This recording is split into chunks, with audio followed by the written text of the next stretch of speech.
મારો થોડો ડિટેલ પરિચય આપી દઉં, કારણ કે મને લાગે બહારથી ઘણા બધા આવેલા હશે. મારું નામ ડૉક્ટર રેખા કેલા. માત્ર 22 વર્ષની ઉંમરે મારા મેરેજ થયા અને સોનમે કીધું ને કે અમદાવાદથી ડીસા આવી. હું 1986માં અમદાવાદથી પાલનપુર આવ્યો. એ વખતનું પાલનપુર એટલે એક મોટું ગામડું કહેવાય. તરત જ મને MBBS કરીને ઇન્ટર્નશિપ પૂરી કરીને આવી, મેરેજ થઈ ગયા હતા એટલે પાલનપુરમાં જોઈન કરી લીધું.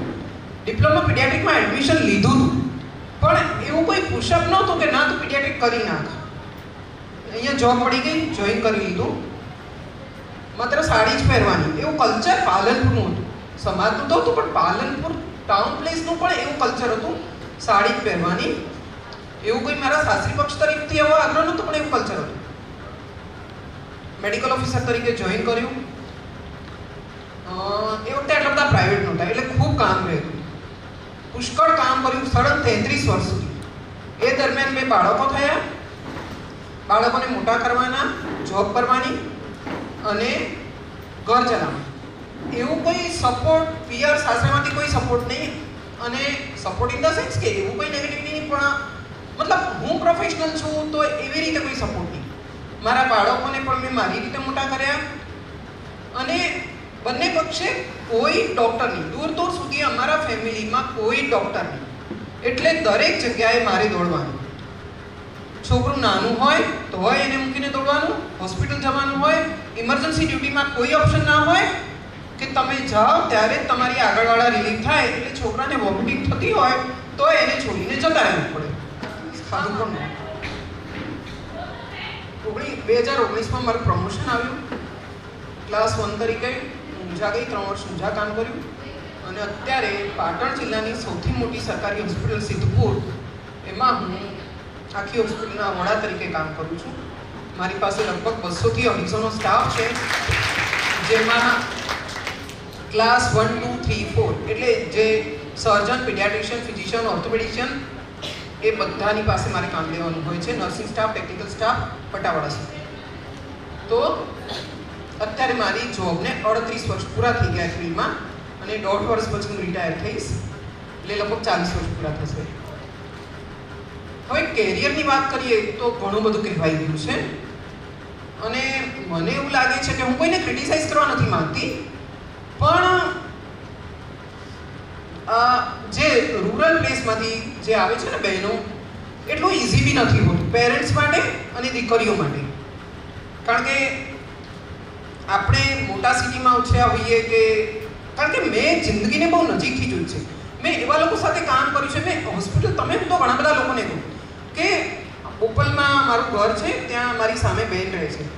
એ મારી પાસે આવીને 2-2 કલાક બેસે, વાતો કરે કે આંટી તમારી વાતો સાંભળવાની બહુ મજા આવે છે. એટલે મને એમ થાય કે આ લોકો દુનિયાથી કેટલા અલિપ્ત છે કે દુનિયા એટલે શું. હું એમના લોકોને એમ કહું, સુખી લોકોને, કે તમે ખાલી છે ને એક સિવિલ હોસ્પિટલમાં આવીને આંટો મારો તો તમને ખ્યાલ આવે કે કયા લેવલના લોકો અહીંયા એડમિટ થાય છે, કે જે 15 દિવસ રહે ને તો એમની પાસે બદલવાના કપડાં પણ નથી હોતા. એ લોકો દાગીના વેચીને ટ્રીટમેન્ટ કરાવે. સિવિલમાં બી આમ થોડી બહારથી દવા લખી આપીએ ને તો એ કરાવે. એવા લોકો સાથે મેં કામ કર્યું છે. અને પ્રોફેશનલ તરીકે મેં સ્ત્રી કલેક્ટરથી લઈ ક્લાસ 1 ઓફિસર, ગાંધીનગરના ઓફિસરથી લઈને તમામ સ્ત્રી લોકો સાથે પણ કામ કર્યું છે ને મેં એ પાસે પણ એટલું જ કામ કર્યું છે. અને લગભગ ઘણા બધા સિવિલ સર્જનો સાથે ને ઘણા જ બધા ક્લાસ 1 સાથે મેં કામ કર્યું છે. જે નવા નવાને બેસાડું છું, હવે મોટાભાગે આપણું હાર્ડ લગ છે કે એમાં બધા શેડ્યુલ કાસ્ટમાં ને બધાને મારી કોઈ પર્ટિક્યુલર નામ નથી, પણ અમુક કોમ્યુનિટીના લોકો જ વધારે જોઈન થાય છે. આપણે તો લઘુમતીમાં આવીએ છીએ ને આપણે સવર્ણમાં આવીએ છીએ, આપણું હાર્ડ લગ છે. પણ તો પણ છોકરા છોકરીઓ ખૂબ સંઘર્ષ કરતા હોય છે. આપણે એમ કહીએ, કોઈ દીકરા કે મારે કોઈ ખરાબ ન કરતા, ડૉક્ટર બનવું છે, જે બનવું છે, પાયલટ બનવું છે, મોડલ બનવું છે, વોટેવર કહેવા માંગુ કે તમને મોટા કરવામાં મા બાપનો ખૂબ સંઘર્ષ હોય છે. ફાઇનાન્શિયલ બેકગ્રાઉન્ડ હોય તો કંઈ વાંધો નહીં, પણ જ્યાં ફાઇનાન્શિયલ બેકગ્રાઉન્ડ નથી હોતું ને ત્યાં બાળકોને ઉછેરવા, અને હવે તો દીકરીઓને આપણે થોડું વધારે પ્લેટફોર્મ આપીએ છીએ. મને ખબર છે, મારા જમાનાની વાત કરું ને, હું 10th પાસ થઈ. અમે લોકો મારા 10th કચ્છમાં ત્રીજો નંબર અને મેં છે 10 કિલો હતી. 10માં ધોરણ સુધી મેં 10 કિલો હતી. મારા પપ્પા એન્જિનિયર હતા. આપણા સમાજના કદાચ પહેલા એન્જિનિયર.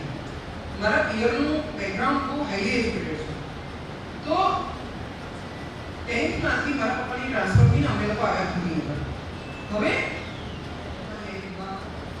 12થમાં તમે નહીં માનો, હું 11થમાંથી મારી સગાઈ થઈ. વિચારો.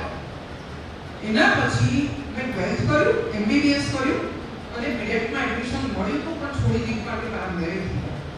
આ એ જમાનો સાધન સુધી સંપન્ન પરિવારોને તો કંઈ વાંધો નથી કે દીકરીને રશિયાથી મૂકી દેશે મેડિકલ માટે કે ગમે ત્યાં મૂકી દેશે, બરાબર? પણ ગોલ છે ને તમારો અચીવેબલ રાખજો. આ બધી દીકરીઓને હું કહું છું. પછી એના માટે માતા પિતાને ધ્યાનમાં લીધું કારણ કે આ ઉંમર છે ને એ બહુ એવી ઉંમર છે કે પેરેન્ટ સાથે સંઘર્ષ થાય. મારે તો દીકરી નથી અને બેઝિકલી મને છે ને કાઉન્સેલિંગ કરવું બહુ ગમે છે. હું ઓપડીમાં પણ અહીંયા ઘણી વખત ફ્રી હોઉં ને 12 વાગ્યા ને અને પછીથી જો કોઈ પેશન્ટ એવું આવી જાય ને કોઈ મતલબ ફિમેલ પેશન્ટ હોય અને આમ કોઈ સોશિયલ વાત લે કે ભાઈ લોકો એવું બી કહે કે આપણે કે મેં એસિડિટી છે બીજી સાથે દૂધ ખાધી. એ દૂધ તો છે ને મારા સાસુ સસરા માટે મારા માટે દૂધ ના તો એવા લોકો સાથે મેં કામ કરતી છું નથી સમજ, બરાબર? એમાં આપણે ઘસાઈ જઈએ આખા. આપણે તો ઓલરેડી ઘસાયેલો હોય જિંદગી એમાં આપણે કંઈ મતલબ જીવ્યા નવીન બાળકો માટે. અને પછી જુઓ જમાનો એ છે, આ હકીકત છે કે બાળકો પોતાની જિંદગી જીવે છે, બરાબર છે? મા બાપનો સંઘર્ષ અમારી પેઢી છે કે અમે મારા માતા પિતાનું પણ કર્યું ને મારા બાળકોનું પણ કર્યું. અને હું મારા બાળકોને ચોખ્ખું કહું છું કે મારે તમારી પાસેથી કંઈ નથી જોઈતું, હું તમને કંઈક આપીશ. તો આ હકીકત છે. બધાને પોતાના બાળકો આગળ આવી ગમે પણ એને કોઈ કંઈ કીધું બી ખરું કે તમે જઈ આવો 10 પાયલોટને મળી આવો કે 10 વકીલને મળી આવો કે 10 મોડેલને મળી આવો. એમાં સંઘર્ષો અને યુટ્યુબ પર કે નેટ પર તમે સર્ચ કરો એના શું પ્રોસ્પેક્ટ આગળ એનું કેવું છે અને કેટલી કોમ્પિટિશન છે. હવે ગિરીશભાઈ વાત કરે છે મેડિકલ ફિલ્ડની, બરાબર છે? મેડિકલ ફિલ્ડ દરેક ફિલ્ડ બહુ વિશાળ સબ્જેક્ટ છે. અમારા જમાનામાં તો આઈટી જોકી હતું નહીં, મેડિકલ ફાર્મસી એન્જિનિયરિંગ બહુ તો ડેન્ટલ 4 વસ્તુ હતું. તો મેડિકલ ફિલ્ડ સારું કે ખરાબ હું બધું છણાવટ કરું. ઇમરજન્સી લાઈફ છે, બરાબર? તમે ગવર્મેન્ટમાં હો કે પ્રાઇવેટમાં હો, હવેની જનરેશન તો બહુ સારી લાઈફ જીવે છે. હું મારી પાસે જે આવે છે ને બધા હું લોકોને કહું કે તમારી ઉંમર છે ને મારી નોકરી જતી નથી. લોકો બધા બહુ ઇઝીલી જીવે છે. ઇમરજન્સી કરવી તો કરે, પ્રાઇવેટમાં પણ ના કરવી તો ના કરે. ઇવન અમારે ત્યાં બી લોકોને નાઇટમાં કોલ અટેન્ડ નથી કરતા એવી જ જનરેશન છે. એટલે મેડિકલ ફિલ્ડનો સિનારીઓ ધીમે ધીમે બદલાઈ રહ્યો છે. લોકોમાં ડેડિકેશન નથી. હમણાં મારે હું મારા થોડી પાસે બેઠી હતી, વાત થઈ. મેં તો આજકાલના છોકરાઓને કંઈ આવડતું નથી તો કે મેડમ હવે કંઈ એવું નથી, હોસ્પિટલ લઈને બેસી જવાનું, પેશન્ટ આવે એને કહી દેવાનું કે ભાઈ આટલા ઇન્વેસ્ટિગેશન કરાવી લો, ઓપરેશન કરવાની જરૂર હોય બહારથી કોઈ ઓપરેટિવ સર્જરી બોલાવી લેવાના, એને સર્જરી ના આવડતી તો કંઈ નહીં. હમણાં મેં વાંચ્યું કે કલકત્તામાં 600 થી ઉપરના ફેક ડોક્ટરો પકડાયા. એટલે અને મારા બંને ભાઈઓ કોલેજને એવી રીતે ગયા હતા તો મારો કઝિન આવેલો હતો મારા ઘરે, તો એ મારી સાથે આવ્યો. હવે ત્યારે તો રૂબરૂ ઇન્ટરવ્યુ થતા હતા તો મને હું બોર્ડર લાઈન હતી કે મને અમદાવાદમાં મળ્યું તો બરોડામાં. તો મેં મારા કઝિનને પૂછ્યું શું કરું? લે હા તું લઈ લે, મેડિકલમાં એડમિશન પડે છે તું લઈ લે. પછી ઘરે આવ્યા, મારી મમ્મીમાં કોઈ એક્સાઇટમેન્ટ નહીં. એને એમ થયું કે મારી દીકરી મારી બરોડા મોકલી મારી. હું 16 વર્ષનો અને આ મારા એવું હોય કે 17 વર્ષ પૂરા થવા જોઈએ એડમિશન માટે અને મને મળી ગયું. પછી હું બરોડા ગઈ. બરોડા મારા પપ્પા મને મૂકવા આવ્યા હતા હોસ્ટેલમાં. મેડિકલની હોસ્ટેલ બી નહોતી, હજી પણ કદાચ નથી. એ જનરલ હોસ્ટેલ હતી એટલે મારી બે રૂમમેટ હતી એ કંઈક દિલ્હીની હોમ સાયન્સની. અને એ જમાનો હતો કે અમારી પાસે એટલા સારા કપડાં બી નહોતા પહેરવા માટે. મારા ફાધર ગવર્મેન્ટમાં હતા અને બહુ ચુસ્ત સિદ્ધાંતવાદી હતા કે પગાર પર જ ઘર ચલાવવાનું. અને એના માટે કરીને એમને 20 વર્ષ પછી કુવેત ગયા અને પાછા આવીને નોકરી છોડી દીધી. પ્રાઇવેટમાં જોઈન થયા અમારા 4 ભાઈઓને ભણાવવા માટે. તો બરોડા થોડા દિવસ પછી મને લકીલી બીજે મેડિકલમાં રિસેપ્શનમાં એડમિશન મળી ગયું. પણ એ બધી વખતે કહી દઉં છું કે બહુ અમે એવું ને કે ઘરે જઈએ એમ. હવે મારા ફાધરે કીધું કે તારે 5 વાગ્યા પછી છે ને પડતી બરોડા છોડવાનું નહીં. રાત વરસાદના દિવસો હતા, ઓગસ્ટ મહિનો હતો અને કોલેજમાંથી 5:30 પહેલા નીકળવાના હતા. હું આવી હોસ્ટેલ પર ફટાફટ મારી બેગ પેક કરીને હું બસ પકડાવી. લગભગ બધી બસો જતી રહી હતી તો મને ઘરે જવું હતું એટલે હું બેઠી હતી. બાકી આ સર તો થઈ ગયું મને યાદ નથી. તો હવે શું કરવાનું? ધીરે ધીરે બધા પેસેન્જર ઉતરવા માંડ્યા. હું તો મારી ચોપડી ખોલીને વાંચવા માંડી. એવું તો દેખાડવું પડે કે મને બીક નથી લાગતી. પછી મારા નસીબે એક બહુ સારું કપલ હતું અને એ કપલ મને એમને કીધું ચાલ બેન તું મારી સાથે. પછી અહીંયા કહ્યું કે પછી મેં એમને કીધું કે મને છે ને નડિયાદમાં ડૉક્ટર કેડી જેસવાણીના ઘરે મૂકી જાઓ. અને એ લોકો સમથિંગ આણંદના કે નડિયાદના હશે પણ મને એમને થોડું સુધી ચાલતા ગયા. રાતના 10-11 વાગી ગયા હતા. ત્યાંથી એક જીપ મળી. પછી એ લોકો મને જેસવાણી સાહેબના ઘરે મૂકી ગયા. આખી રાતનું જેસવાણી સાહેબના ઘરે નહીં, સવારે મને ડૉક્ટર દુર્ગાબેન મને બસ તો અને એ રીતે આવા તો અહીંયા મેડિકલ ઓફિસર તરીકે જોઈન કર્યા પછી એટલી બધી તકલીફો આપણે ચાલે હવે જતા રહ્યા. અને એના પછી હું અને મારી સાથે કરતી સુધા બથા એ અમે બંને વર્ષોથી અમે બંને 1985માં પાછળથી 1986માં મેં થયું. તો બહુ તકલીફ પડે છે. અને હવે ક્લિનિકલ બી ખૂબ કામ કર્યું. તમારે આગળ વધવું હોય ને તો હંમેશા એક વિદ્યાર્થી બની રહેવું. હું અત્યારે 60 વર્ષની ઉંમરે પણ શીખું છું. ઇવન ઘણા બધી વસ્તુ એવી હોય ને કે ક્લાર્કને બી પૂછવી પડે છે તો પૂછી લઈએ છીએ. અને અમારા જમાનામાં છે ને આજકાલ ફાઇનાન્શિયલ મેનેજમેન્ટ બહુ એક આમ વર્લ્ડ વાઇડ શબ્દ થઈ ગયો છે. પણ અમારા જમાનામાં તો નહોતા એટલા પૈસા કે નહોતી તમારા મમ્મી પપ્પાએ બધી શીખવાડી કે ભાઈ પોતાના પૈસા અલગ રાખવાના કે આ કે તે. હવે મને એમ લાગે છે કે હું ફ્રી થઈ ગઈ છું. મારા બાળકો મોટા થઈ ગયા છે, સેટ થઈ ગયા છે. તો હવે હું એ શીખવાનો પ્રયત્ન કરી રહી છું કે અને હવે રિટાયર બી થવાની છું તો મને મારી પાસે કંઈક એક્ટિવિટી તો જોઈશે જ. અને અત્યારે પણ હું એવું જ વિચારું છું કે મેં બહુ ખૂબ કામ કર્યું છે. કદાચ આજકાલની જનરેશનને જોઉં છું ને તો મને આમ દુઃખ થાય એમ કે આ લોકો શું કામ કરે છે, કલાકો ભણે છે. અમે લોકો તો પગાર નહોતા જતા. મારો પહેલો પગાર છે ને 2000 રૂપિયા અને બાકી તો ડોનેશન પર એડમિશન. બરાબર, મેરિટ પર એડમિશન લેવું ખૂબ જ અઘરું છે. મળે બધાનું સપનું હોય છે પણ મળે તો બહુ સારું છે. બાકી ફાઇનાન્શિયલ બેકગ્રાઉન્ડ બધું હા.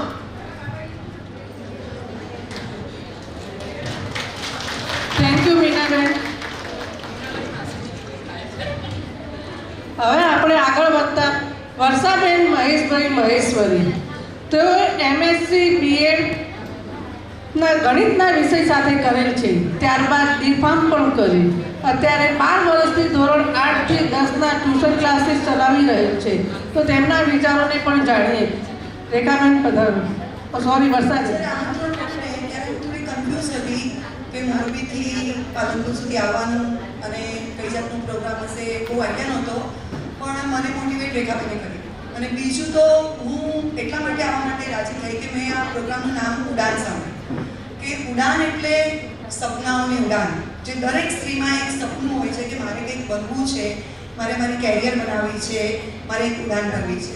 અને એના માટે જ મને એમ થયું કે ના મારે આ પ્રોગ્રામ અટેન્ડ કરવો જોઈએ, મારે આવવું જોઈએ. હવે હું એક મારી નાનકડી ઓળખાણ આપી દઉં કે હું વર્ષા મહેશ્વરી સુખાણી મોરબીથી આવી છું અને એમએસસી બીએડ મેથ્સ સાથે કર્યું છે. ફાર્મસી પણ કરેલું છે મેં, ડીફાર્મ કર્યું છે બેંગ્લોરથી.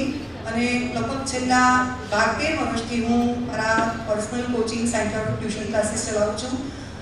8 થી 10 મેથ્સ સાયન્સના સબ્જેક્ટ લઉં છું. જીએસસીબી અને સીબીએસસી બંને બોર્ડ્સ કન્ડક્ટ કરું છું. અને 11th-12thના ક્લાસીસ પણ અમારે ત્યાં ચાલુ છે. કોમર્સના પણ એ મારી ડોટર ઇન લો લે છે. હવે આપણે જો વિષય ઉપર આવીએ કે કેરિયરની પસંદગી, એવું કંઈક આજે આ સેશનનો વિષય છે. તો કેરિયર બનાવવી એ દરેક સ્ત્રી માટે અગત્યનું છે. હું એમ કહું કે તમને લોકોને બી મનમાં કંઈક તમે નક્કી કર્યું હશે કે ભાઈ મારે આ બનવું છે, આ બનવું છે. દરેક વખતે સંજોગો અનુકૂળ નથી હોતા, પ્રતિકૂળ સંજોગો પણ હોય છે. મેં એમએસસી બીએડ કરેલું હતું અને જ્યારે મારા મેરેજ થયા અમદાવાદમાંથી જ્યારે હું મોરબી ગઈ ત્યારે હું તમને સાચું કહું કે મને એવું લાગે કે હું આસમાનમાંથી ધરતી પર આવી ગઈ છું. કારણ કે જે મોરબીની દીકરીઓ છે જે મારી પાસેથી ભણી ગઈ છે અને અહીંયા હાજર છે અત્યારે, એટલે હું રોજે રોજ તમારા બધીની એજના સ્ટુડન્ટ્સ જોડે જ કામ કરું છું અને બહુ મને મજા આવે છે ટીનેજર્સ જોડે કામ કરવાની. જ્યારે મને એવું લાગ્યું કે હું અહીંયા કંઈ કરી નહીં શકું ત્યારે મને એમ થયું કે મારી કેરિયર હવે પતી ગઈ. લગભગ લગ્નના 10 વર્ષ મેં એમને કાઢ્યા, 2 બાળકો થયા અને 11 વર્ષ પછી મને ઘરેથી એવું કહેવામાં આવ્યું કે તમારે ડી.ફાર્મ કરવાનું છે. હવે મારા ઇનલોસ બધા મેડિકલ ફિલ્ડમાં છે અને અમે લોકો હોલસેલ રિટેલ મેડિસિનના બિઝનેસમાં છીએ મોરબીમાં. તો એવું કહેવામાં આવ્યું કે તમારે ડી.ફાર્મ કરવાનું છે મેડિકલના લાયસન્સ માટે. ચલો એગ્રી, કે જેમાં કોઈ ઇન્ટરેસ્ટ નહોતો કારણ કે મારું ભણતર વેસ્ટ જતું હતું. એમએસસી બીએડ થઈ ગઈ, મને લાગ્યું, છતાંય મને કહેવામાં આવ્યું કે તમારે કરવાનું છે. તો હું ગઈ, બેંગ્લોર ગઈ અને બેંગ્લોરમાં 2 નાના બાળકોની સાથે ના હોય, તમે એટલા બધા પ્રોબ્લેમ્સ ફેસ કરો અને ત્યાંના જે પ્રોફેસર્સ હતા એ લોકો મને એવું કહેતા કે આટલું ભણીને તમારે ફાર્મસી કરવાની શું જરૂર પડે? એમએસસી બીએડ થઈને તમે પ્રોફેસર થઈ શકો છો, લેક્ચરર થઈ શકો છો, તમારે ફાર્મસી કરવાની શું જરૂર છે? એકચ્યુઅલી જોબ મળતી હતી એઝ અ લેક્ચરર કોલેજમાં, પણ મને પરમિશન નહોતી કરવાની, એટલે ફાર્મસી કરીને લાયસન્સ આપી દીધું શોપ ઉપર અને એ રીતે આગળ ચાલ્યું. છતાં બી કેરિયરના કોઈ ચાન્સીસ નહોતા. તમને શું ગમે છે કરવાનું અને એ કર્યા પછી તમને ફાઇનાન્શિયલી એમાં કેટલો આગળ વધી શકો છો તમે, કારણ કે હું એવું માનું છું કે દરેક લેડીઝે ફાઇનાન્શિયલી ઇન્ડિપેન્ડન્ટ હોવું જ જોઈએ. આર્થિક સ્વતંત્રતા અને આર્થિક સ્વનિર્ભરતા એ બંને શબ્દો અલગ અલગ છે. આર્થિક સ્વતંત્રતા એટલે તમને ચલો ઘરમાંથી કોઈ દર મહિને અમુક પૈસા આપી દે છે અને તમે વાપરો છો, એ સ્વતંત્રતા છે. હું સ્વતંત્રતામાં નથી માનતી, હું સ્વનિર્ભરતામાં માનું છું કે ભાઈ આર્થિક સ્વનિર્ભર હો તો તમારામાં એક કોન્ફિડન્સ ડેવલપ થાય છે. તમે પોતાની જાતને કંઈક સિદ્ધ કર્યું એવું માની શકો છો. અને મારો આ જાત અનુભવ છે કે હું અત્યારે ફાઇનાન્શિયલી ઇન્ડિપેન્ડન્ટ છું અને હું બહુ જ ખુશ છું. મને મજા આવે છે કામ કરવાની. એટલે ટ્યુશન્સ ચાલુ કર્યા અને અત્યારે તો હું બંને બોર્ડ્સ કન્ડક્ટ કરું છું, સીબીએસઈ અને જીએસઈબી. અને મને છોકરાઓ સાથે જ્યારે બી હું કામ કરું છું, નવા ડાઉટ કોઈ આવે છે ત્યારે હું સતત શીખતી રહું છું એ લોકોની સાથે. એવું નથી કે મેં શીખવાનું બંધ કરી દીધું. એ લોકો જેટલા નવું લાવે છે એની સાથે સાથે હું નવું શીખું છું. હા, જાતને અપડેટ રાખું છું, કારણ કે દરેક ક્ષેત્રમાં નવા શોધો થાય, માહિતી સતત બદલાતી રહેતી હોય, બુક્સ બદલાતી રહેતી હોય, તો તમારે તમારી જાતને સતત અપડેટ કરવી પડે. તમારે એવું નથી કે ભાઈ જૂનું ચાલ્યા જ રાખશે. તમે નવું શીખતા રહો અને એને ઇમ્પ્લિમેન્ટ કરો. તમે જે નવું શીખો છો એ તમે બીજાને પણ શીખવાડો. એટલે ટીચિંગ એ મારી પેશન છે. મને ખૂબ મજા આવે છે ટીચિંગ કરવામાં. અને હું તો એમ જ કહીશ કે તમે પણ એક વસ્તુ નક્કી કરો કે અમારે આ કરવું છે અને એ કર્યા પછી એના પ્લસ માઇનસ પોઈન્ટ જુઓ કે ઘણું બધું આગળ કહેવાઈ ગયું છે, બધાએ કીધું છે, છતાં બી હું ફરી એકવાર કહીશ કે તમે તમારો ગોલ નક્કી કરો કે અમારે શું બનવું છે, શું કરવું છે લાઈફમાં. અને એ છોકરાઓ પાસેથી શીખીએ છીએ. હું તો મારા છોકરાઓ આગળથી શીખું છું કે ભાઈ આ વસ્તુ નથી આવડતી તો શીખવાડો. મૂકી નહીં દેશો કે ભાઈ નથી આવડતું તો મૂકી દીધું, એવું નહીં. સંઘર્ષ કરો, મહેનત કરો, ચેલેન્જને સ્વીકારો, પડકારોને સ્વીકારો. સીધી સફળતા કોઈને નથી મળતી. મેં બી બહુ ચેલેન્જીસ ફેસ કરી છે. ટ્યુશન ચાલુ કર્યા હતા ત્યારે લોકો એવું કહેતા હતા કે આ શું ભણાવશે, આ શું કરશે, પણ મેં સિદ્ધ કર્યું, મેં પ્રૂવ કર્યું કે I can conduct tuition classes and with 40 to 50 students, કે જેને હું બહુ સારી રીતે 3 બેચીસમાં ભણાવું છું અને બહુ સારી રીતે ભણાવું છું. અને મેથ્સમાં મારું નામ છે. જે મારી પાસે ભણી ગયા એ લોકોને ખબર જ છે કે મેથ્સમાં મારું નામ છે. એટલે વખાણની વાત નથી, પણ તમે જે પણ કરો એ તેમાં માસ્ટરી મેળવો. તમે જે ફિલ્ડ પસંદ કર્યું છે એમાં નિષ્ણાત થાઓ, સ્કિલ મેળવો અને પછી આગળ વધો તો તમને ખૂબ મજા આવશે, ખૂબ આનંદ આવશે. મને તમે બધાને શાંતિથી સાંભળી એ માટે ખૂબ ખૂબ આભાર. કોઈને કંઈક પૂછવું હોય તો પૂછી શકો છો. વર્ષાબેનનું સન્માન કરશે પિંકી કેલા. બહુ સુંદર પુસ્તક લખ્યું છે. એટ ધ એજ ઓફ અત્યારે તો મારા ખ્યાલ 98 અત્યારે બી છે ને બલસીધરજીને તમે મળો ને તો સમાજ વિશે એમની પાસે થેન્ક યુ પિંકીબેન. અને ખૂબ સુંદર લેખન કાર્ય છે. યસ, થેન્ક યુ મેમ, બહુ સારું લાગ્યું. અને આપે વિષયને આવરી લીધો અને ખૂબ સુંદર વાત કરી. જણાવો ને આવો પ્લીઝ. ઝરણા મહેશ્વરી, ડૉક્ટર ઝરણા મહેશ્વરી હોવા છતાં બીએડ એમએમાં ગોલ્ડ મેડાલિસ્ટ, પીએચડીની ડિગ્રી પણ મેળવી. ફ્રેન્ચ ભાષામાં પણ જેમણે ડિપ્લોમા કર્યું છે, અનેક ભાષાઓ પર પ્રભુત્વ ધરાવે છે એવા પ્રતિભાશાળી ઝરણાબેન હાલ આસિસ્ટન્ટ પ્રોફેસર સેન્ટ્રલ ઓફ ગુજરાતમાં કાર્યરત છે. તો આવો તેમના વિચારોને આપણે સાંભળીએ.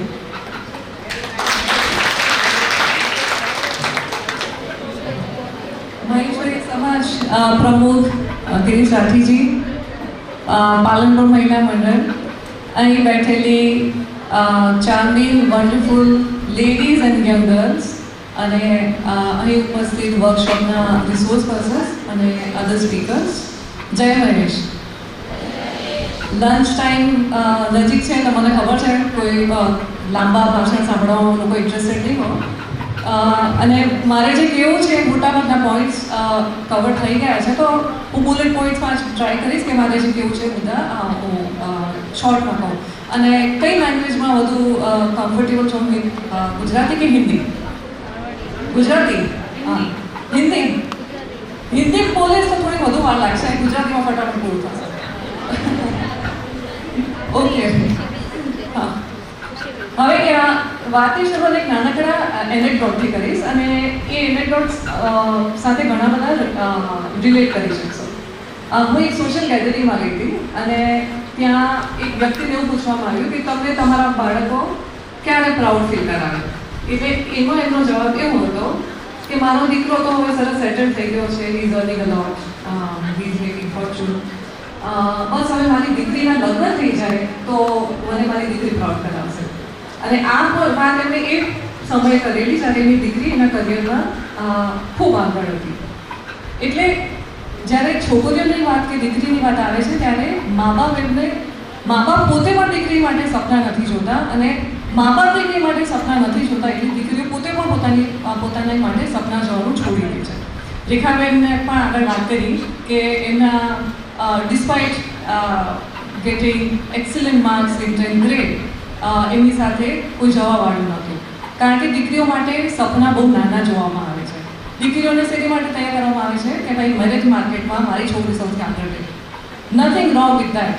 લગ્ન એ ખૂબ સારા સંબંધ છે અને દરેકે કરવા જોઈએ, પણ લગ્ન એકમાત્ર વ્યક્તિનું કે દીકરીનું સપનું ન હોવું જોઈએ એવી ડિપેન્ડન્સ હવે દરેક મા બાપે કરવાની છે.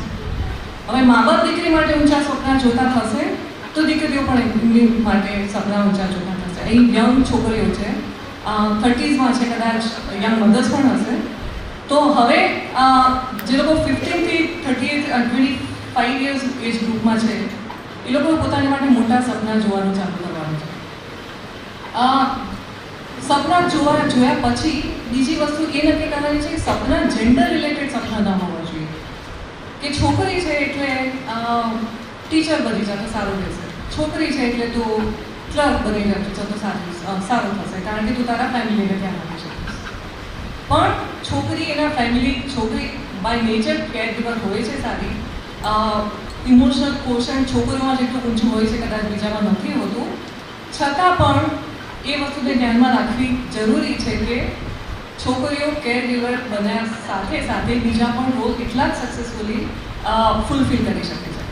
તો છોકરીઓને સાયન્ટિસ્ટ બનાવવાના સપના જોવા આપણી વચ્ચે કોમલ પણ એ આવેલી કે જે ગૌતમ અદાણીને she is finance adviser to Gautam Adani. જો છોકરીઓને ફાઇનાન્સના ફિલ્ડમાં, છોકરીઓને મેડિકલ ફિલ્ડમાં, છોકરીઓને સાયન્સના ફિલ્ડમાં, છોકરીઓને સ્પોર્ટ્સના ફિલ્ડમાં, કોઈ પણ એવું ફિલ્ડ એવું નથી કે જેમાં છોકરીઓ આગળ ન જઈ શકે, તો encourage your daughters to dream about everything, each and every field. Business women પણ બની શકે ને આપણી પાસે આપણે સુધા મૂર્તિથી લઈને ઘણા બધા એક્ઝામ્પલ્સ છે કે જે લોકો દેર એક્સેલિંગ ઇન રિસ્પેક્ટિવ ફિલ્ડ્સ. હવે સપના પણ જોયા, જેન્ડર રિલેટેડ સપના નથી જોયા, પણ હવે વોટ કમ્સ નેક્સ્ટ? ઘણા બધા આગળ વાત કરી લીધી, કોમલે પણ વાત કરી, વર્ષાબેને પણ વાત કરી કે તમે જે ફિલ્ડમાં છો સપના જોયા પછી સપનાને સાકાર કરવા માટે આપણે અક્વાયર્ડ સ્કિલ્સ આપણે અચીવ કરવાની છે અને એમાં એક્સિલન્સ હાંસલ કરવાનું છે. ફેશન ડિઝાઇનર બનવું છે, તમને ખબર છે there is lot of competition in the market. તે બધા વચ્ચે તમે સ્ટેન્ડ આઉટ ક્યારે કરશો? જ્યારે તમે એક્સિલન્સ અચીવ કરશો. હું પીએચડી થઈ, આજે પીએચડીની ડિગ્રી બહુ જ સસ્તી છે, આઈ વુડ સે. ઘણા એવા પ્રશ્ન થશે એમાં શું નવાય છે, કેટલા બધા ડૉક્ટર્સ, ફેક ડૉક્ટર્સ ડિગ્રી લઈને ફરે છે, કારણ કે પીએચડીને ફેક ડૉક્ટર કહેવાય. પણ પીએચડીને પણ તમે સારી રીતે ઇટ મેક્સ ડિફરન્સ. તમે કેટલી રિસર્ચ બુક્સ વાંચો છો, કેટલી રેફરન્સ બુક વાંચો છો, તમારા ફિલ્ડમાં તમારે સ્ટેન્ડ આઉટ કરવા માટે, બીજાને આઉટ પરફોર્મ કરવા માટે તમારે એક્સેલન્સ અચીવ કરવી પડશે. અને એની માટે જેટલી સ્કિલ્સ છે તમે સ્પોર્ટ્સમાં જાઓ છો તો first step that comes is health પર ફોકસ કરો, તમારા ફિઝિકલ પર ફોકસ કરો. તમે એમ કહો તમારે સ્પોર્ટ્સ પર પર્સન બનવું છે અને સવાર નાસ્તા જલેબી ને કચોરીથી થાય તો એ મેળ નહીં પડે. એવું ગિરીશ રાઠીજી એવું કીધેલું કે બોલ એના બોર વેચાય. એને બીજી ભાષામાં મૂકું તો કમ્યુનિકેશન સ્કિલ્સ. હવે કમ્યુનિકેશન સ્કિલ્સનો મતલબ એ નથી કે ખાલી લેંગ્વેજ ઉપર આપણું પ્રભુત્વ હોય. એ લેંગ્વેજને ઘણા બધા બિઝનેસમેન એવા છે કે કદાચ they are not good at English or Hindi Gujarati, છતાં પણ એમને સાદી ભાષામાં મૂકું તો બાટલીમાં ઉતારતા સારી રીતે આવડે છે. એટલે બાટલીમાં ઉતારવાની એટલે એનો મતલબ એ નહીં કે ખોટું કરવું, પણ ઇફેક્ટિવ કમ્યુનિકેશન કે સામેવાળાને એનું કલ્ચરલ બેકગ્રાઉન્ડ, એનું જેન્ડર, એનો ક્લાસ, એના લોકેશન, એને અમારી ભાષામાં હોય કલ્ચરલ લોકેશન્સ, એને ધ્યાનમાં રાખીને આપણને જો એ વાત કરતાં આવડી જાય, આપણી કમ્યુનિકેશન સ્કિલ્સ સારી થાય અને સોશિયલ મીડિયા પર આપણી પાસે કંઈ જ નહીં હોય જો કમ્યુનિકેશન સ્કિલ્સ હશે તો આપણા બોલ વેચાશે બીજા બધા કરતાં વધારે બહુ હોય છે.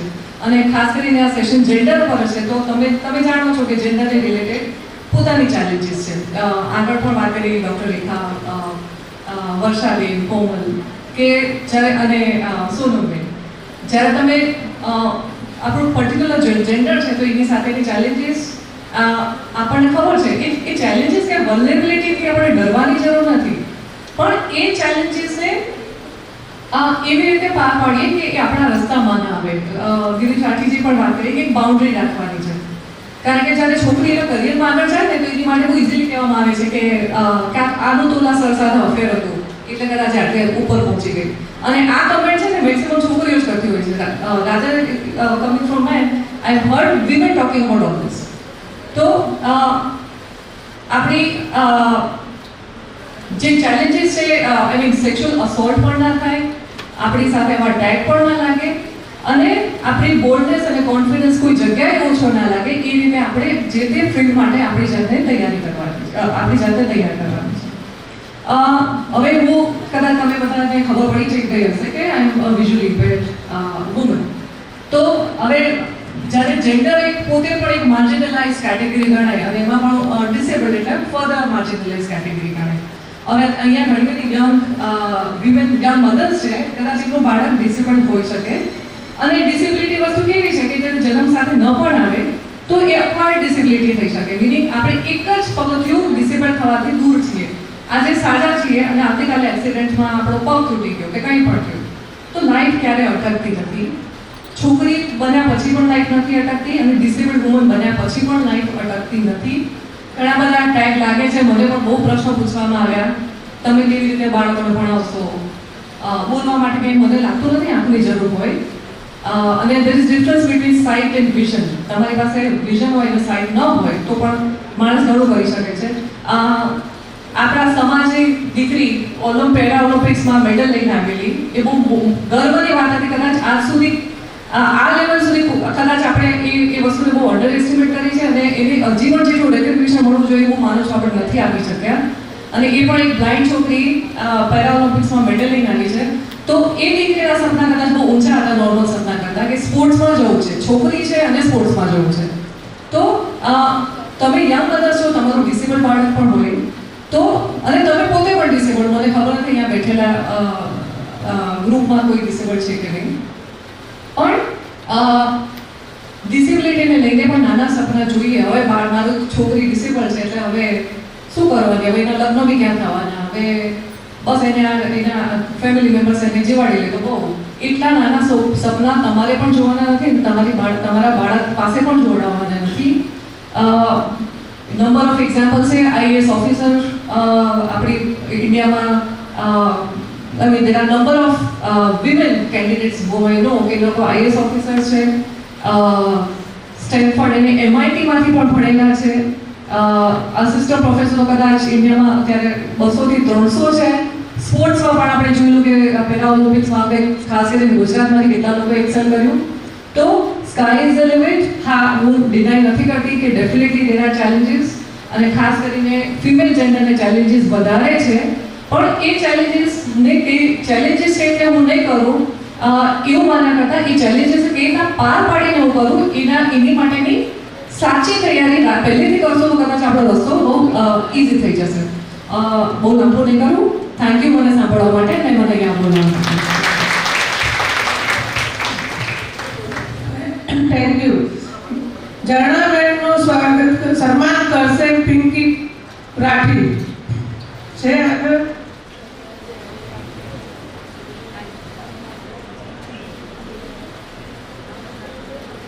હવે જો બે ત્રણ વાતો છે. 3 વક્તાઓ હમણાં ગયા, એની પ્રશ્નોત્તરી લેવાની છે અને ભૂખ લાગી છે. બોલો શું કરવાનું છે? જમી લેવું છે? ભૂખ લાગી? હા. તો પ્રશ્નોત્તરી સેશનને નેક્સ્ટ વક્તાઓ માટે બાકી રાખીએ. અને યસ, હા પ્રિયાંશ કેલાને બોલાવીએ. પ્રિયાંશભાઈ 10 મિનિટનો વાંધો નહીં, 10 મિનિટમાં એક વક્તા લઈને પછી તમારે ચાલશે. ઓકે, ડન છે? પ્લીઝ કહો. પ્રિયાંશ રાજેશ કુમાર કેલા, જેઓએ મિકેનિકલ એન્જિનિયરિંગ જયપુરથી ખૂબ નામચીન સંસ્થા MNIT માંથી કરેલ છે. IIM બોમ્બેમાં પણ તેઓ ગોલ્ડ મેડાલિસ્ટ રહેલ છે. તો આવો તેમના અનુભવો આપણે સાંભળીએ.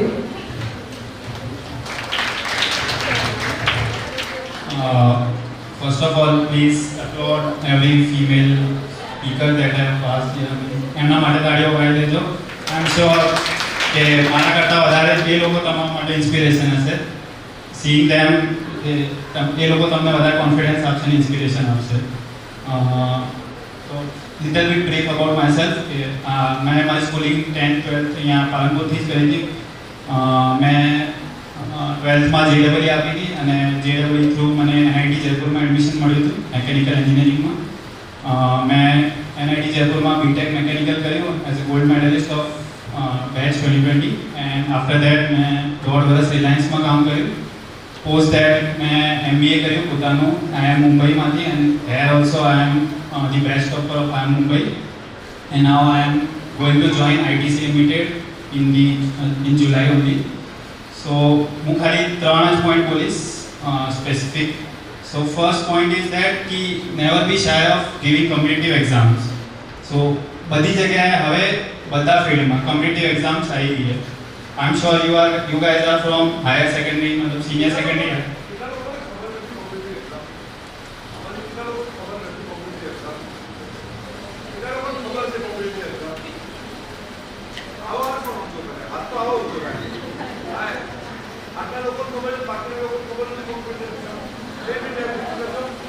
So basically ગમે તે ફિલ્ડમાં જાઓ તમે તો જેમ કે હાલ તમે સિનિયર સેકન્ડરીમાં હો કે હાયર સેકન્ડરીમાં હો તો 8, 9, 10 બધા ખાસી એક્ઝામ્સ હોય. ઓલિમ્પિયાડ્સ હોય, फिर NSTSC है, किशोर वैज्ञानिक प्रोत्साहन योजना આવી બધી એક્ઝામ્સ હોય.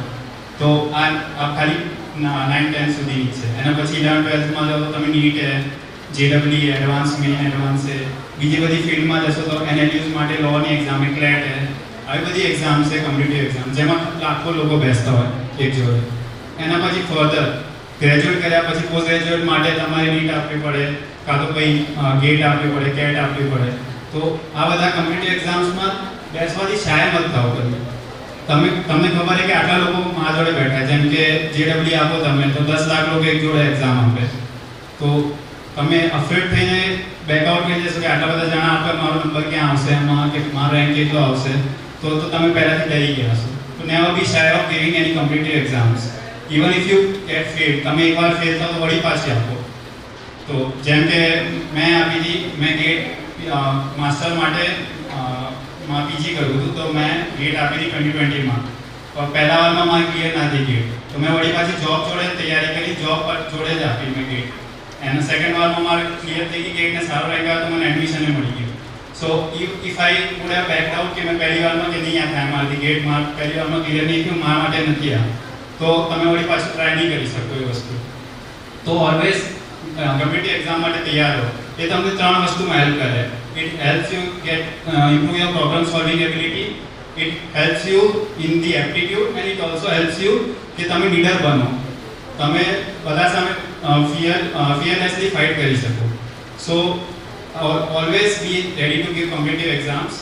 Second thing that I would like to say is that कि તમે સપોઝ જનરલી 10th માં જેમ કે હું 10th માં હતો ત્યારે મને નથી ખબર પડતી કે મારે કયો કરિયર પાથ ફોકસ કરવો જોઈએ. આઈ વોઝ કન્ફ્યુઝ કે સાયન્સમાં એડમિશન લઉં કે કોમર્સમાં લઉં કે એમાં સાયન્સમાં બાયોલોજીમાં જવું કે મેથ્સમાં જવું. And generally there's a mentality here कि का तो इंजीनियर बनाओ का तो डॉक्टर बनाओ, बीजा लाइन में नहीं जाओ. तो आ श्योर कि मतलब पेरेंट्स ने कहेवा मांगू कि बधी लाइन सारी है. એવું નથી કે ખાલી એન્જિનિયર કે ડૉક્ટર બનશો તો જ you will be very successful કે તમારો ફેમ બનશે. બધી લાઈન ઇક્વલી ઇમ્પોર્ટન્ટ છે, બધી લાઈન ઇક્વલી સારી છે અને બધી લાઈન માટે હાલ ઓપ્શન ઇનડેફિનેટ ઓપ્શન છે, ઇન્ફાઇનાઇટ ઓપ્શન છે બધી લાઈનમાં. તો તમારે બધી લાઈન ગમે તે, especially for women I am saying this, તમે એમ્સમાં જાઓ, એનઆઈટીઝમાં જાઓ, આઈટીઝમાં જાઓ, આઈએમ્સમાં જાઓ કે એનએલયુઝમાં જાઓ, ગમે તે જગ્યાએ જાઓ લોમાં, there is a reservation for women for specific seats. થોડી લિમિટેડ સીટ્સ માટે વિમેન રિઝર્વેશન હોય અને સ્કોલરશિપ છે મળે ખાસી.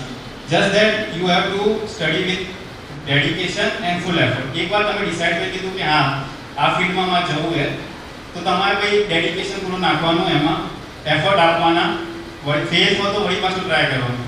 એન્ડ ટ્રાય કરો કે suppose you are going with that particular option, તો એકવાર વળી પાછું ધ્યાન રાખો કે આ ઓપ્શન નહીં થાય તો મારા જોડે ઓપ્શન બી આ હશે. બસ એક બેકઅપ પ્લાન થોડો હોવો જોઈએ તમારા જોડે કે ફર્સ્ટ આ ક્લિયર થઈ ગયું તો બરાબર, well and good. If not then I will go with option B. So મારા જોડે ખાસા એવા લોકો હતા, જેમ કે હું બીટેકમાં ભણતો તો રાજસ્થાનમાં ઇન્ટિરિયર વિલેજમાંથી આવતા, જેમ તમે જોશો પોશાક જે ઇન્ટિરિયર વિલેજવાળી પહેરેલી હશે એમને, એ લોકોએ જેડબલ્યુ ક્લિયર કરીને કમ્પ્યુટર સાયન્સમાં એડમિશન લીધું ત્યાં. સો નેવર એવું નહીં કે તમે લોકો કંઈ કરી નહીં શકતા.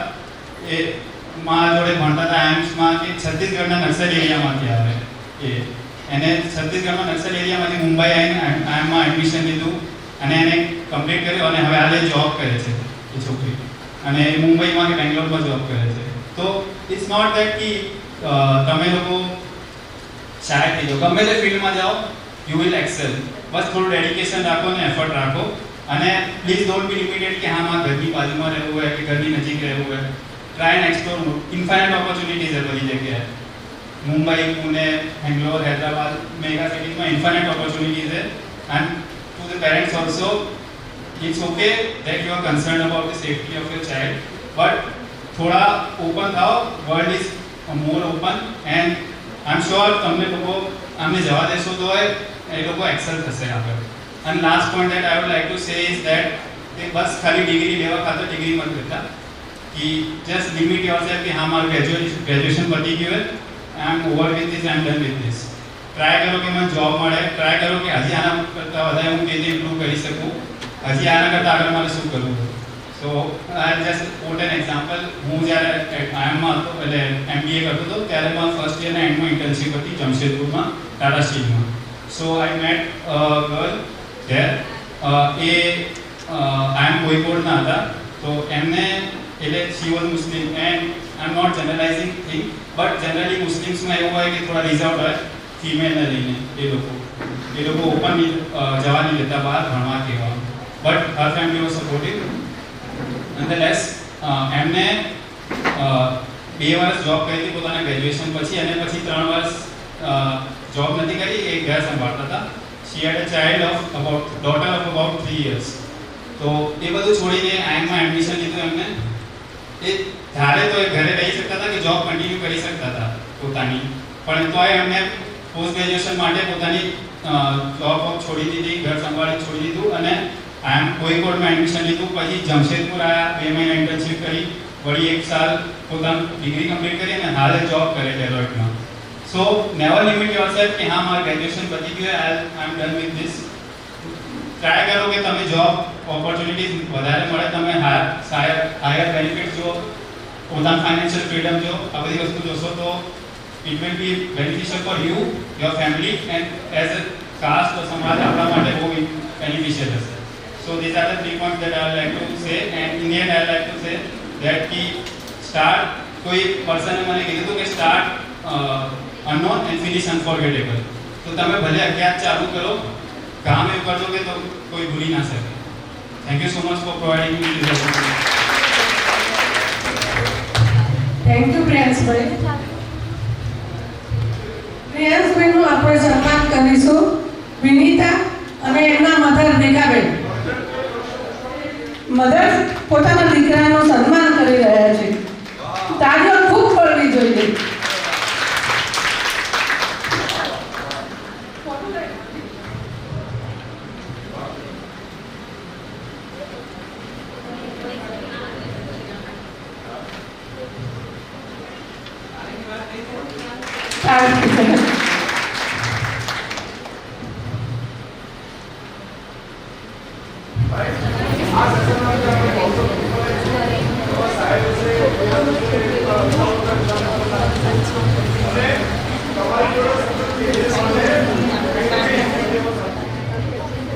Two 6 1 5 0 3 6 4. Please feel free to reach out to me anytime. હું ગમે તે ટાઈમે તમારે હેલ્પ કરીશ. ભલે થોડું બિઝી હોય તો ટ્રાય કરીશ કે રિસ્પોન્ડ કરું, બટ રિસ્પોન્ડ જરૂર કરીશ. મોનિકા મિલિંદભાઈ રાઠી. 30 જેટલા સ્ટુડન્ટ્સ મારે વન ડેના હું ટીચ કરતી હતી. બહુ સારો અનુભવ રહ્યો. આફ્ટર માય સેકન્ડ બેબી, કોરોનાના લીધે અને સેકન્ડ બેબીના લીધે મારે એમાં થોડો બ્રેક રહ્યો. સાથે સાથે હું ઓનલાઈન સેલિંગ બિઝનેસનું તો મારે પાર્ટ ટાઈમ ચાલુ જ હતું.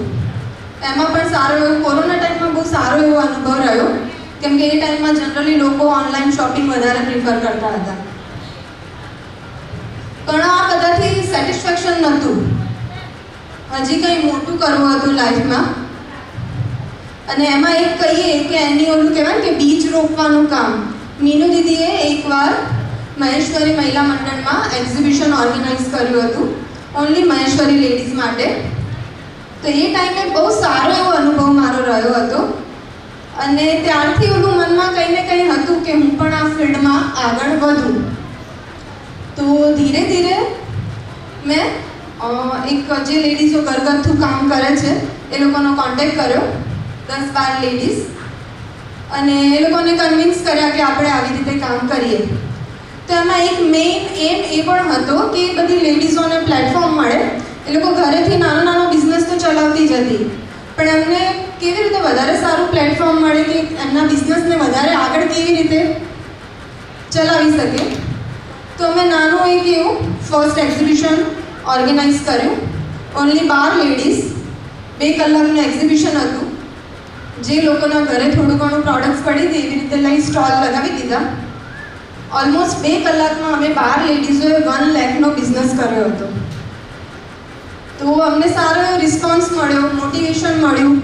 ધીરે ધીરે એનાથી વધારે આગળ વધ્યા. નોટ ઓનલી પાલનપુર, બહુ બધી ડિફરન્ટ સિટીઝમાં સારો એવો પ્લેટફોર્મ મેં ઊભું કર્યું છે. તો આ પ્લેટફોર્મ પર ઇઝીલી નથી પહોંચી. બહુ બધા સ્ટ્રગલ, અપ્સ એન્ડ ડાઉન્સ આવ્યા છે. કે જેમ કે સ્ટાફનો કોન્ટેક્ટ કરવો પડતો, એમને કોલ કરવા પડતા, સમજાવવું પડતું, કન્વિન્સ કરવા પડતા. પણ હાલ મારું એ પ્લેટફોર્મ છે કે એ લોકોનો સામેથી કોલ આવે છે કે મેમ તમારું નેક્સ્ટ ઇવેન્ટ ક્યારે છે, અમારો સ્ટોલ બુક કરી દો તમે એડવાન્સમાં જ. તો સારો એક્સપિરિયન્સ રહ્યો આ ફિલ્ડમાં મને. અને મને શું મળ્યું આમાં, તો સૌથી વિશેષ કહીએ તો ફાઇનાન્શિયલી કેપેબલ થાઓ છો તમે. ફાઇનાન્શિયલી સ્ટેબિલિટી આવે છે, તમારું એક સ્ટેજ ઊભું થાય છે. બધું સારું જ છે, ઘરે કંઈ જરૂર નથી, પણ મને મારું જે સ્ટેજ કહેવાય ને ફાઇનાન્શિયલી એ ઊભું કરવું હતું. અને જે નીડી લેડીઝ છે એમને ઇન્ડાયરેક્ટલી હેલ્પ પણ કરવી હતી. હવે કરિયર માટે તો બધાએ બહુ બધું વાત કરી, તો હું શોર્ટમાં ખાલી એટલું સમજાવીશ કે તમારે 10th અને 12th પછી કઈ ફિલ્ડમાં જવું છે તે તમે ડિસાઈડ કરો કે 5 વર્ષ પછી તમારે બનવું શું છે. અને તો એને રિલેટેડ કોલેજ યુનિવર્સિટીઝની મુલાકાત લો તમે.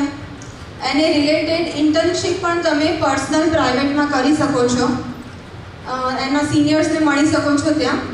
તો આ બધાથી તમને કરિયર ચૂઝિંગમાં સહેલાઈ મળશે.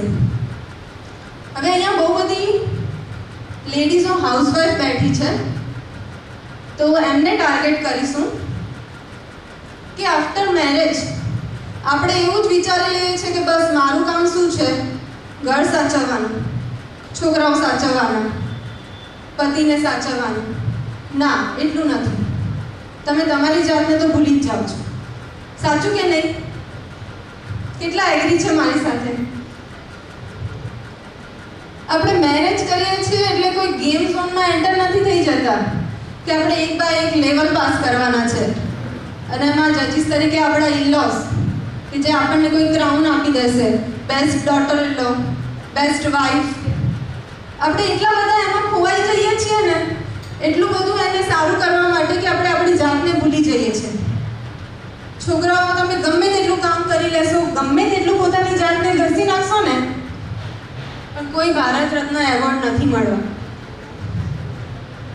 છોકરાઓ જ્યારે પોતાની લાઈફમાં બિઝી થઈ જશે, ભણી ગણીને મોટા થઈ જશે અને લગ્ન કરી લેશે, પોતાની લાઈફમાં બિઝી થઈ જશે અને જ્યારે તમે આ બધી રિસ્પોન્સિબિલિટીમાંથી એકદમ ફ્રી થઈ જશો ને, ત્યારે એક ક્વેશ્ચન આવશે કે મેં મારી જાત માટે શું કર્યું. તો એ ટાઈમે જો તમે તમારી કોઈ આઈડેન્ટિટી બનાવેલી હશે તો આ ક્વેશ્ચન પૂછવાનો વારો નહીં આવે. રાઈટ ને? તો સૌ પહેલાં બધી લેડીઝો પોતાની જાત માટે હમણાં તાળી પાડે, તમારા અસ્તિત્વ માટે તાળી પાડે. કેમ કે પુરુષ પ્રધાન સમાજમાં આપણે શું કરીએ? આપણા સ્ત્રી તત્વને ભૂલી જઈએ છીએ. ખરેખર સાચું છે કે નહીં?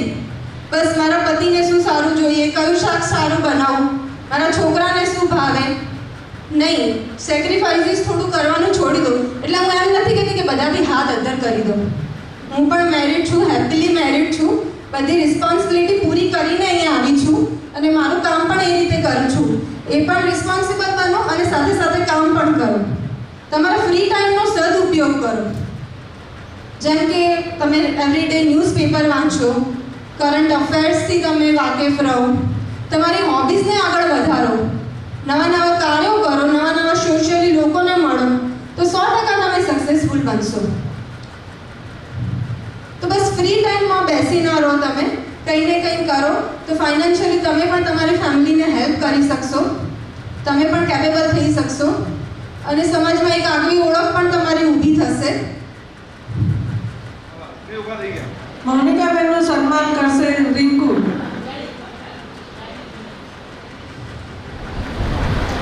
આમાં પ્રશ્નો પૂછવાનો કોઈ ક્વેશ્ચન હશે? માઇક આપો બેટા.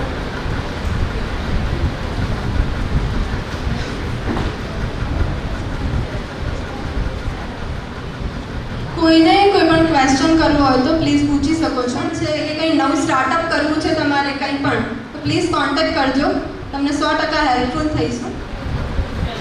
293 08 770 94293 08 770. ના સાચું. આ સેશનમાં તમને શું શીખવા મળ્યું કહેજો મને. શું સમજ્યા તમે આ સેશનમાં? તું બોલજે. ઉભી થા. હા બે ઉભી થા બેટા. શાબાશ. યસ. શું કહ્યું આને? આપણે શું કહ્યું? ઉભી થા. શાબાશ. Yes yes. સ્પીક. બોલ. તમને કઈ ખબર પડી કે ના પડી? બેન શું ધંધો કરે છે? સારું કામ કરે છે? ના ખબર પડી? પડી તો આ પાડ, ન પડી ના પાડ. નથી પડી? પડી તો શું પડી? બોલ.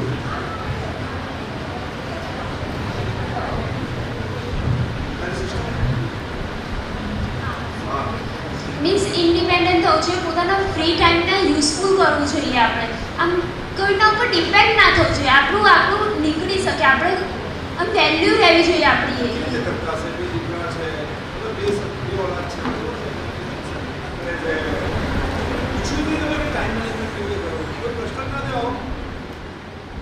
મમ્મી હોય, મધર, એ ઓરત છે, મીન્સ વુમેન છે, એમને જોડે ને દેવીની શક્તિ હોય છે, બધા વર્ક કરી શકે.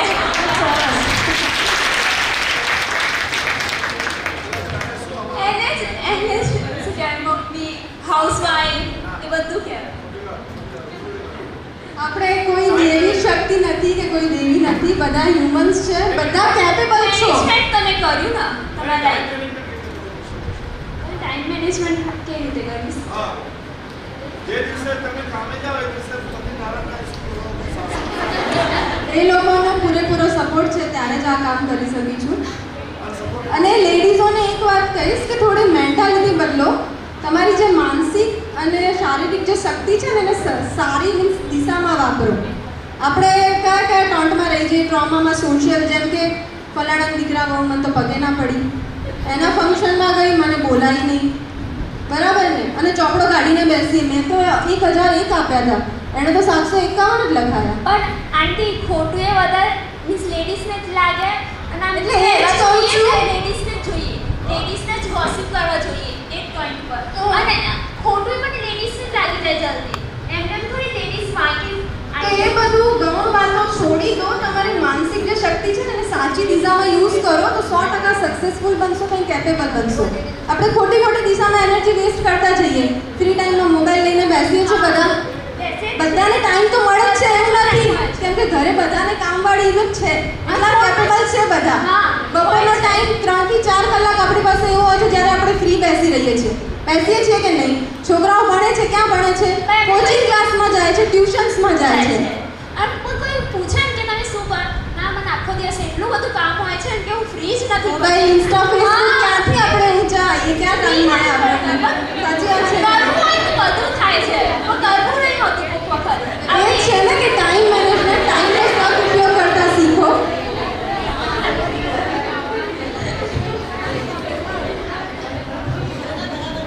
હા, આ સરસ ટોપિક છે. મારો આશય હતો એક તો ઊંઘ ઉડી જાય બધાની,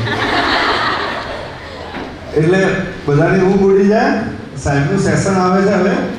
અને હા, બીજી વાત ના, મને હજી મોનિકાબેનની એક વાત બહુ સારી લાગી. મેં એક ઇવેન્ટમાં આ જ હોલમાં જોયા છે ઇવેન્ટ કરતા, અને બહુ સારી ઇવેન્ટ કરે છે. ઘણા બધા લોકો ફેલ્યો છે આવા ધંધામાં, ઘણા બધા લોકો ફેલ થઈ જાય છે. તો એ કેમ સક્સેસ છે? તમે એવું શું અલગ કરો છો કહેજો. જે પણ કામ કરું છું પૂરી મહેનત લગાડું છું, એમાં કંઈ પણ લેટ ગો નથી કરતી. મેં સ્ટાર્ટિંગમાં બહુ લોસીસ કર્યા, ફાઇનાન્શિયલ લોસીસ પણ કર્યું. ઘરે બી બધું મેનેજ કરીને આવું એ ઇઝી નથી. સપોર્ટ બધા કરે છે પણ કોઈક વાર ફેમિલીમાં ઇશ્યુ થાય છે. બધું મેનેજ કર્યું છે પણ મેં ગીવ અપ નથી કર્યું. મારો ગોલ હતો કે કરવું તો કરવું જ, એની માટે હું અહીંયા છું. અરે લોસ થયો તો ટોન્ટ પડાય છે, ટોન્ટિંગ થયું છે. હવે બધું સરભર થઈ ગયું છે. ના, ટોન્ટિંગ, હા, એ પણ મળે. તમે સમજો, લોસ થયા પછી લોકો બોલે, તમે એ વાતને કેવી રીતે લેતા હતા? એટલે એ હજી ઘરે જણાવ્યું નહોતું કે લોસ થયું છે. મારા હસબન્ડને મને જ ખબર હતી, હસબન્ડને બધી વાત ખબર હતી, પણ એમણે પૂરેપૂરો સપોર્ટ કર્યો. પણ જે પણ લોસ કર્યું એનું 4 ગણું મેં સર્વર કરી દીધું છે હમણાં. ના, પ્રશ્ન એનો સર્વરનો નહીં. મારો મુદ્દો એ છે, એકવાર લોકો કે સાયકલ ચલાવતા હતા, પડી ગયા, ટીચર ઝુલાયા, એટલે લોકો કે શું કામ હોશિયારી કરતો હતો, નથી ચલાવી, અને લોકો છોડી દે સાયકલ. ક્રિટિસાઇઝ તો થાય પાછળ, સામે નહીં પાછળથી કરી હશે લોકોએ કે શું કરી લેશે, શું કામ નહીં. કરે. આ બધા લોકોને જે પ્રશ્ન છે ને, બધી દીકરીઓને મેં અલગ અલગ ગ્રુપોમાં વાત કરી, આ બધાને એવો પ્રશ્ન છે, બધાને આ પ્રશ્ન છે કે લોગ ક્યાં કહેંગે એનો સામનો કેવી રીતે કરો? લોગ ક્યાં કહેંગે એનો સામનો કેવી રીતે કરો? લોકોનું વિચારશો તો કંઈ નહીં થાય. એટલે કે મમ્મી પપ્પા આવું કહેશે, છોડી દો.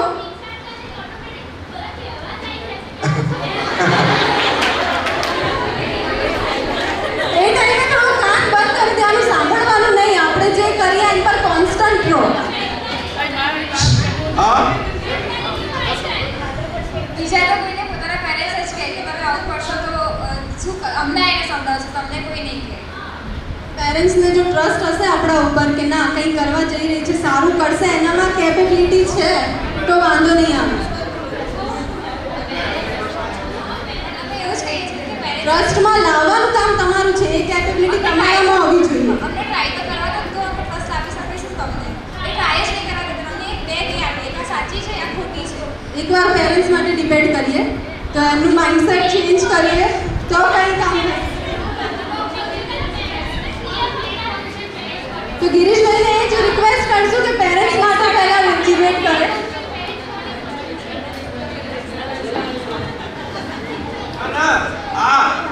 આ એકચ્યુઅલમાં આ પ્રશ્નનો જવાબ દીપકભાઈ આપશે આપણને.